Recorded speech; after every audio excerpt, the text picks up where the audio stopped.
Hi everybody, today we've got a little bit of history. We were very fortunate to obtain these three lamps. One of them is a non-worker.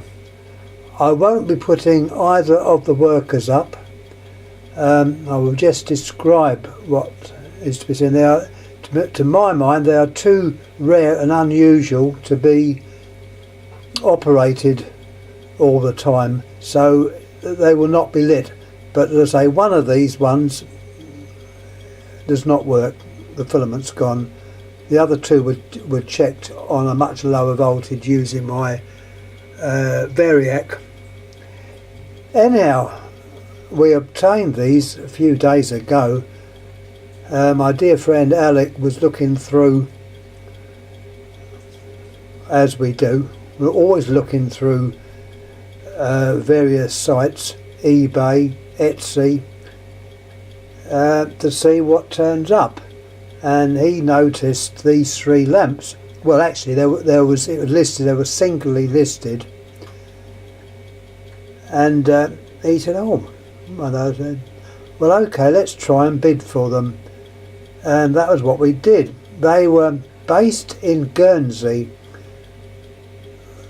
which is rather interesting, but I believe Guernsey was the only part of Great Britain that was occupied by the Germans during the last war. Anyhow, sorry if I'm sort of bringing up old histories, which I don't like to have to do, because it's gone, finished. But obviously certain things have to be shown. I was told off about putting a valve up on lighting gallery, which referred to the last war. In my mind, it's history, and such things should be mentioned. Anyhow, that's all I'm going to say about these. These were wartime lamps. Now the box they came out of, or one came out of, is Osram Luftschutz-Lampe. Something to do with their Air Force. I think these were used, well, I don't know where they were used, but I think my friend will probably know more about these, and he will probably add a little comment to this. I hope he will. I've said to him I'm going to put a video up on the lamps. He's not here at the moment, he's in France. The lamps arrived here, and as I say, I'm doing a little video on them. There's the actual box, what it says. Now the box is one box, which is a very old box. You can see we're going back to the 1940s, I would think. I was born in 44. This lamp is older than that. There's the blurb that's got on there, 220, 240 volt. They don't even show a wattage. These lamps light up, but very, very dimly. I've only partly lit one. I can show you the box. Unfortunately, due to age, it looks like a mouse or something has got in there and done a bit of damage to the box. But the rest of it is okay. You can see the age there. Look, it's been standing somewhere where it's very, very old. But anyhow, that's the box, which is just as valuable as the actual lamps. We'll have a close look at the lamps. As I said before, I'm not going to light them. To give you an idea of the age. As I say, it's in the 40s.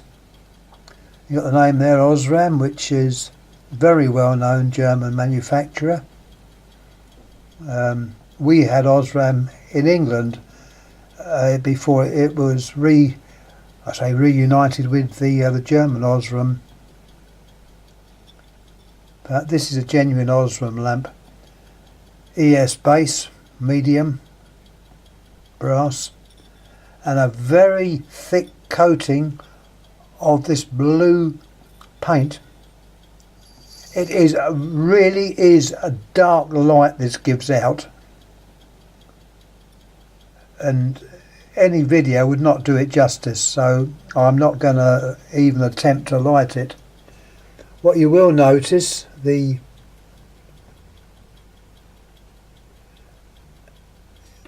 translucent centre contact. This was seemed to be quite a trait that the Germans used. Show you what I mean about the state of the base. They've been obviously stored somewhere where the weather's either got in or it's just by look. Now that one has got the black centre. I think that's the one that don't work. Yeah, there's the other one that has got the clear translucent centre contact.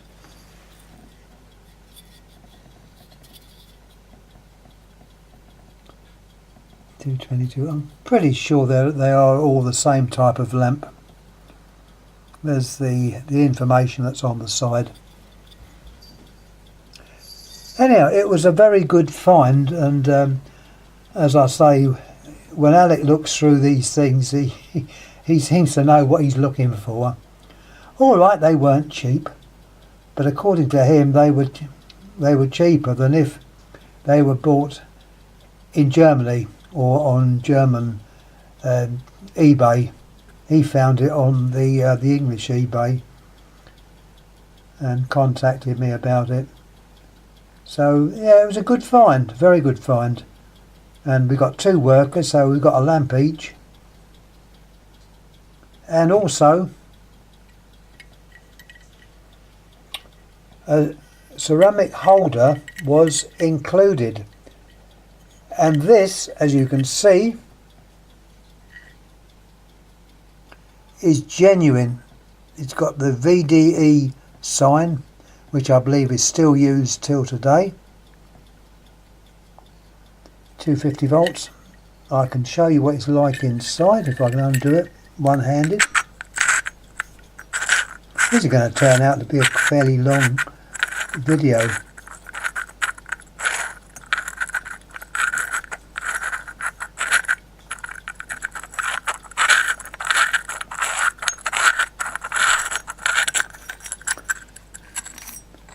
This is the central part that holds it all in. Here you've got the Edison screw, or the medium, all in porcelain.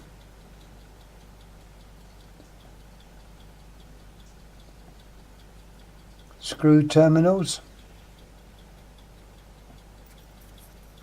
all genuine. Age unfortunately has got in there a bit, but I would say a gentle rub with a scouring cloth will probably clean it up a bit. It's sound, that's the main thing. It's obviously made of a metal that rusts, so it's obviously not copper or brass in the way it's put together. And the other part of it, the part we got there, which has the holes for the light and the hanging up arrangement. These holders are still used, or the same idea is still used today. Slightly modified, but they are the same type of holder. Just notice it's got something there as well. That might be the actual maker, I don't know. There's something written there. I'll hold the camera on it, see if it shows up.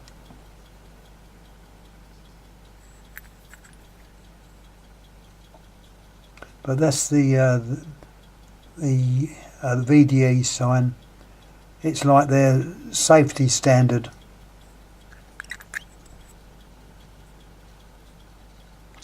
And you've got the rest of it. But the ones we use today are normally for heat lamps and used on farms and that for raising young animals up, chickens and that, or even growing plants under. They use this type of holder. There was something else I was going to say about that, but it's clean gone. But as I say, these are genuine. See if there's anything else written on it. No, there's not.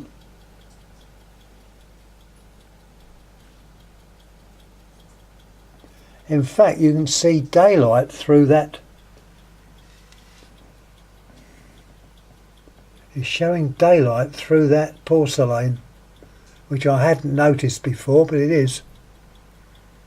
Whether it's made of bone china, I don't know, but you can definitely, it is passing a light through. So it's very delicate.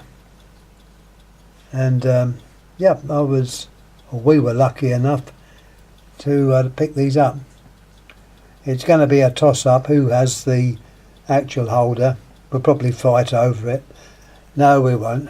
As I say, it's all part of the history. And yeah, that's what I was going to say. I thought the idea, we look inside there, this shell is in fact isolated from any voltage until the lamp's screwed in. If you look in there, you've got a little device there which makes on the side. I personally thought this was quite a modern idea, but I was wrong. It's a very old idea. So anyhow, you've heard me jabbering on far too long, so I'm going to stop. And hopefully I'm going to put this up on YouTube. I've asked my mate, I said, does he mind me doing this one? He should really be doing this, but unfortunately he's not here.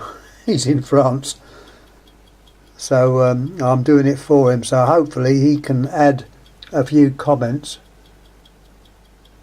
Because as I say, he does know these. And it's of historical value as well. So I'm going to shut up now.